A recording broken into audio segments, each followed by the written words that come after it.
राज्य मंत्रिमंडळाची थोड्याच वेळात बैठक। रेल्वे स्थानकांच्या नामांतरासंदर्भात बैठकीत निर्णय होण्याची शक्यता।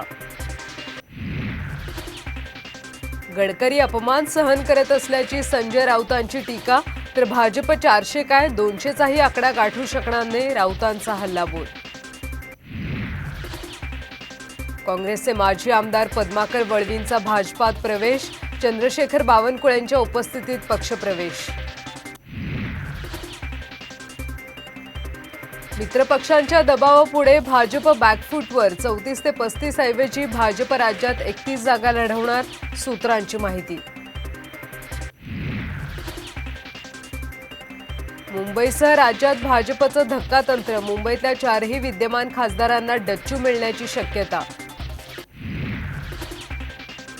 अजित पवार गटाची भाजपकडे 7 जागांची मागणी, मात्र भाजप 4 जागा देण्यावर ठाम, सूत्रांची माहिती। उद्धव ठाकरे गटाचे मुंबई पूर्व उपनगरातले 2 विद्यमान आमदार शिंदे गटाच्या संपर्कात। शिंदेंकडून वेट अँड वॉचचा सल्ला, सूत्रांची माहिती। श्रीकांत शिंदेंनी हेमंत गोडसेंची उमेदवारी जाहीर केल्यामुळे महायुतीत नाराजीचा सूर। घोषणेला अर्थ नाही, भाजपच्या दिनकर पाटलांची टीका। तर शांतिगिरी महाराज ही लोकसभा लढण्यावर ठाम। तुमची साथ असेल तर लवकरच मोठं पाऊल उचलणार, सुनेत्रा पवारांचं बारामती लोकसभा लढवण्याचे स्पष्ट संकेत।